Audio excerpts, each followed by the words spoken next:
Okay, let's finish getting this set up.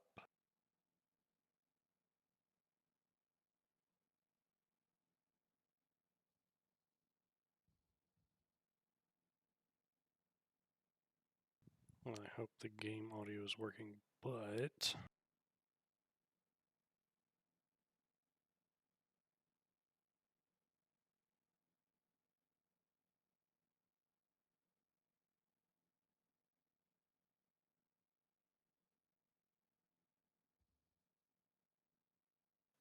all right. So today I'm gonna go over or recap the shootout at the Saregetti that we shot on the 2nd. So originally I was supposed to be taking a client with me to shoot the match because they were interested in getting into that sort of thing, but um, something happened last minute and they had to back out. So it ended up being just me.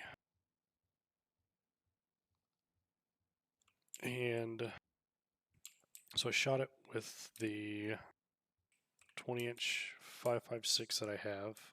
I had just recently I'd recently sold my 308 gas gun to fund my NRL rig. So, and I haven't shot that 5.56 rig in damn near a year. So it's just been kind of sitting collecting dust, and I haven't given much thought for it, which is a shame because it's genuinely enjoyable to shoot. And um, opportunity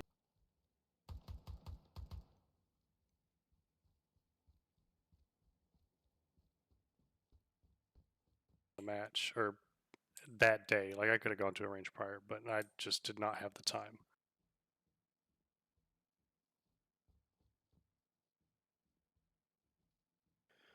And because of that, I was shooting an unknown lot of ammo with unknown velocities, and I think I was shooting a little slow because typically that ammo out of that gun shoots right about 2750. But it seemed like I was adding more. I was adding more drop to it than normal. But to that point,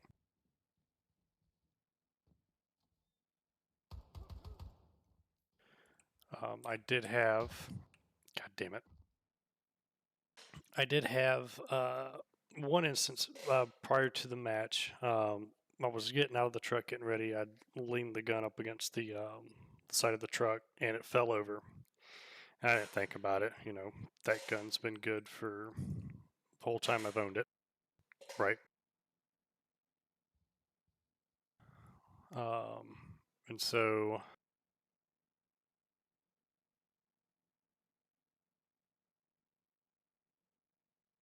there we go. And so what what ended up happening, I didn't notice it until like 3 stages into the match, was that my scope mount had come loose. Now I didn't have witness marks on the screws, didn't have them on the caps, so I really didn't notice. But once we started going, first stage I was a little sluggish on. It was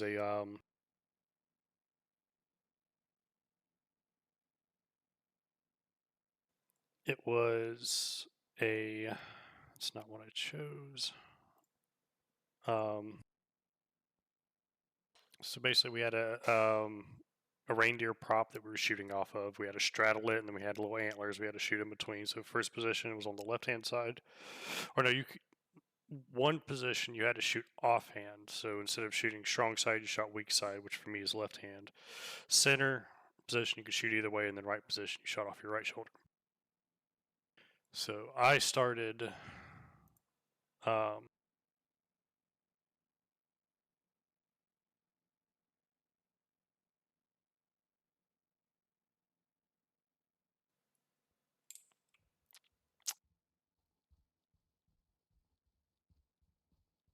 ran fine. It took me a little bit to find the eye box. Shot my array of 3 targets, transitioned to the center, shot my array there. That shot fine. Went to the third position and then got through. Actually, I don't think I made it through the first one. I mean, I ended up clearing the stage, but it just took a while because um, just for the simple fact that, and I didn't realize this at the time, but where I had set the rifle, it was canted a little bit at an angle, and it was pressing up against one of the posts on the prop, which was putting pressure into the scope tube, which was shifting my POI, and it took me like 6 shots before I realized. Um, so at that point, I'm like, well, that was my dumb fault for shooting that one so badly. So we'll try this again, right? And then it got to the next stage, made it all the way. So it was a Christmas tree. You had 4 pipes to shoot from. I made it all the way to the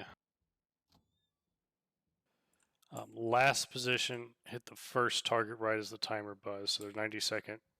Was it? No. Yeah, I think it was 90-second par times. Um, and with that, um, I hit the last position, didn't quite get it. And a lot of people in my squad actually timed out before they got to the third position because what you had to do is you had to start with the gun unloaded underneath the tree, and all your shooting bags and your magazines in an ammo box. God damn it! In an ammo box that you had to. So on the buzzer, you had to kneel down, pull the rifle out, pull everything out of the box, load the gun, set it up, and shoot. So I did that, made it all the way there. I didn't think anything of it because I was like, I felt like I was making good shots, but it just wasn't connecting like I thought it should. So then we get to our third stage of the day, which was 3 little poppers on the same stand, and it was a tank trap. So 3 positions, 3 hits, 9 hits total. So I made it all the way to the final position, and I'm sitting there just hammering away at the big one in the middle, and I'm just not connecting, and I don't know why. And I timed out, and I was fuming after that. So what it ended up doing is I happened to grab the scope mount, and I was like, something seems weird here, and I shook it, and that's when I noticed the mount came loose. So I had to go retighten it. I did get a chance to verify 0, which ended up being off about 0.5 mil in windage, so I fixed that. But the elevation came right back to where it should be. Then went and cleared a Know Your Limit stage, which was organized as a chaos. And if you don't know, chaos stage, so you have an anchor target, and then you have your array of targets. So it's your anchor target, then it'll be your second target, or so it's like T1 target 1 is your anchor, and then you have, in this case we had 5 other targets. So you had T1 is your anchor, then T2 is the biggest target, T3 smaller, T4 smaller than that, and so on and so forth. So you hit T6, which was the smallest target. So you'd hit it in target 1, target 2, target 1, target 3, target 4, or target 1, target 4, target 1, target 5, target 1, target 6, target 1, in that order. And I cleared that in like 30 seconds. I was like, oh, no wonder I've been having such a hard time. I didn't even shoot it right. Or I had a low.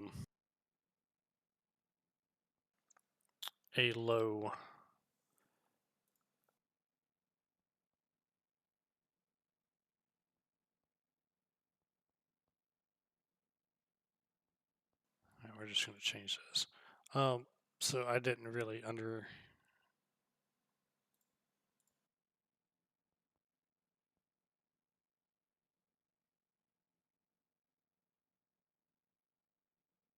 Okay, I guess it's just not going to change. Um, oh, I can change it here. Duh.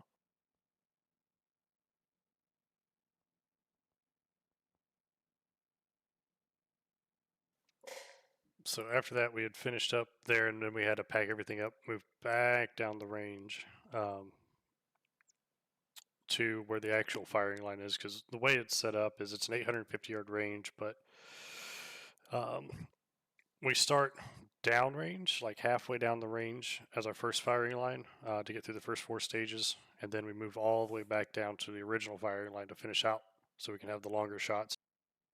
And there it went okay. So we started on the roof prop, which I just cannot do roof props to save my life. Like I barely made it to the second position before I timed out.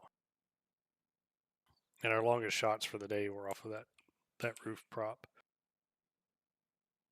I just could not get stable on it for whatever reason. Then we went to the picnic table, shot that stage, um, shot that one fine. I felt like I was a little slow, but you know, it is what it is. I'm not gonna fuss about it. Went down. Then we had 2 posts. One was painted like a green candy cane. One was painted like a red candy cane. You had to pull a colored golf ball out of the bag, and whatever color the golf ball was what post you started on, which determined the first target array. So you had 2 sets of targets. You had the greens that were at like 5 something, and then you had the reds at 700. So it was 2 silhouettes for both. I happened to pull red, so I shot the long ones first, bounced over to the green, shot the green for 8 hits total, cleaned that one just fine. Then we went to one that was off a PRS barricade, post first, then 2 position off the barricade, and I got to the last position to the last hit, or the last target engagement, and just could not pull off that last hit for whatever reason. I think by that point, my mentality for the match had just taken a turn for the south with all the problems I was having. I just could not get my mind set straight. I don't know if it's because I didn't do my pre-match ritual like I normally do. So like normally when I go to a match, um, myself, my friends I'm shooting with, and sometimes the match director, sometimes not, will go out um, and just go have dinner, go have some drinks, enough to where you have a slight hangover the next morning, and then shoot the match like that, and it kind of takes your mind off of it, off of wanting to do well, and I end up doing better when I shoot like that. Um, so I don't know if it was that or it's just I just was not in the right headspace at all that day, and the silly mistakes just kept messing it up. Um, but at the end of the day,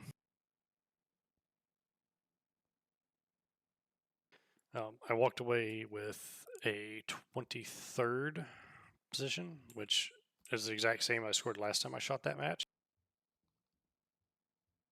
So no real improvement there, but that is a-okay. Um, it definitely showed me where I needed to improve.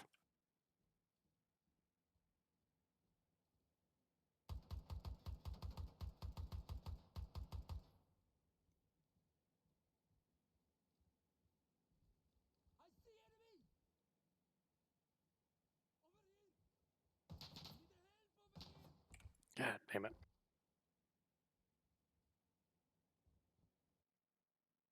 I'm just not doing too good with this. Um,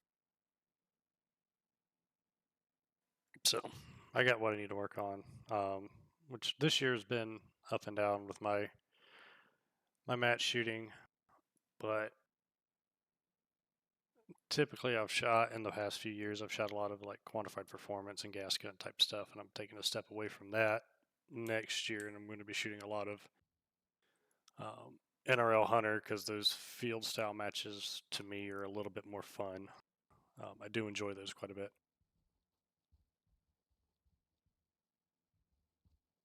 Just gotta get this razor moved so I can pick up um, my LRF binos. So if anybody wants one, you're more than welcome to get a hold of me, and I'll give it to you for a good price.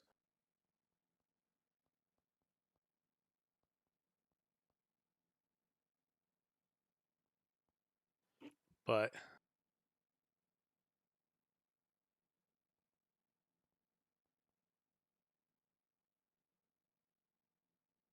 we will see because I still got to finish out the Tika, which that's coming along great. I finally got the barrel threaded. Uh,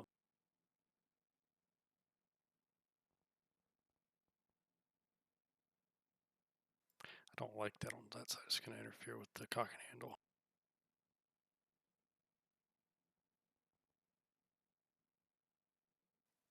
So with that said, my problem with that I think is going to be making weight because I know I'm probably going to have to shoot open heavy. It's just I don't know how much the rifle weighs currently, and since my razor's sitting on, I know it's going to be over what it should be because I'm going to be shooting that with a Harris. I'm probably going to swap out to a Arkin EP5 because I've played around with those. I think they're very good for the money they are because like on my 5.56 gun, I've got a strikey going. It's in the same price point, but um, I do have a 50% off cert, which will bring it down to like $250, which would be amazing. And it'll bring the weight down because it's like a full pound less than that razor.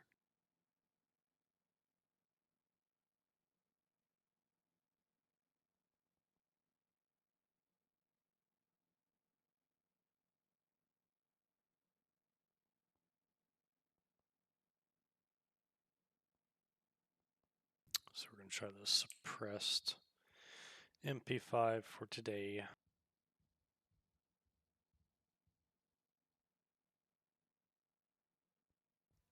Uh, but yeah, the 260 I think will be fun. It costs a lot of money to use that thing because I mean it's like round.